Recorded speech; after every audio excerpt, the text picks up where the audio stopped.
Made you want to get into communication? What made me want to get into communication was I was very young, and I went. I was interested in classes I thought could make me a better human being. The other thing is that I was going to the University of Oregon, and I had a couple of friends who said they had this wonderful, charismatic instructor who just was teaching them fantastic stuff. And I checked and found out that the class that was being taught by this guy was one that would count for my program because I was a radio and broadcasting major. And so I took this class and I learned so much, not just about how communication works, but about how people solve problems in the world, how language works. I mean, it just opened up a whole vista of opportunities for me. And what are the major career options, would you say, for communication today?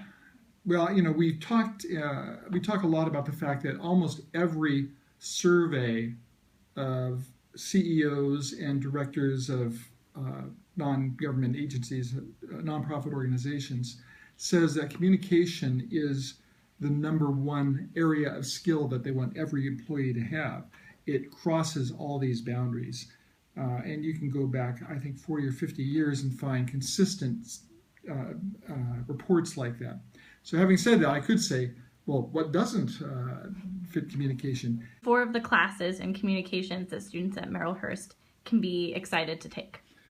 In our program, we feature listening, speaking, negotiation, and advocacy as 4 things that we guarantee every graduate will be better than the average person at. So when we talk about listening, people tend to like all of the listening classes. We have 3 or 4 different flavors depending on what the major is, and we offer them throughout the year at different times and formats. But listening, that effective listening class with Eileen Mejia tends to get a lot of support and conversation on campus. People just love the way she helps model the behavior of listening and in a fun, playful environment teaches the skills. People who start the class saying, I already know about listening, end up feeling like there was so much to learn once they open their eyes to the fact that other people see them differently as a listener than they might see themselves. So Eileen Mejia's listening class, Lisa Davidson's listening class, any of the listening classes are really strong. Speaking, we have several approaches to learning how to speak in public. There's an expectation that anybody who graduates with a degree in communication can organize and present messages in different formats and through different media.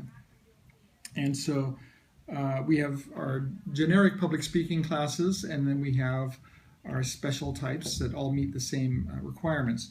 We have a course with Lisa Davidson called Professional Presentations, which for people who are going into business or nonprofit situations helps them prepare well for the kinds of audiences and media that they're going to be dealing with there. We also have a class called Speaking with Awareness and Authenticity with Zorwin Madrone, and that's for speakers who tend to feel inauthentic when they are speaking. In other words, either they're nervous or they don't feel like they're the right person to speak. She helps people get in touch with what they have to offer and be willing to be themselves in front of audiences. And there are certain ways she works with the body and with meditation and lots of techniques.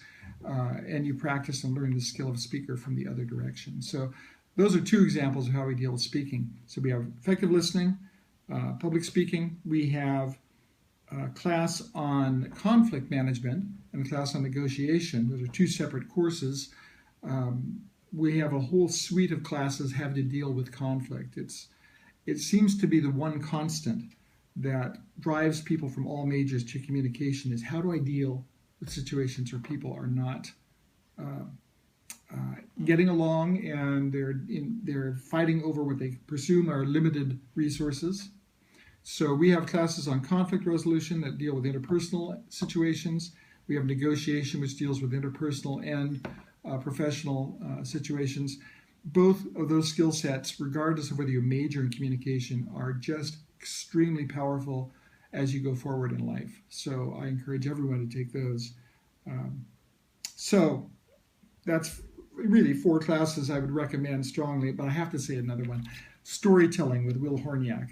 A lot of people don't like public speaking, but they love storytelling. And in fact, what our research shows us is that people who are good at telling stories are better at communicating and getting other people to agree with them or bringing the conversation to a higher level.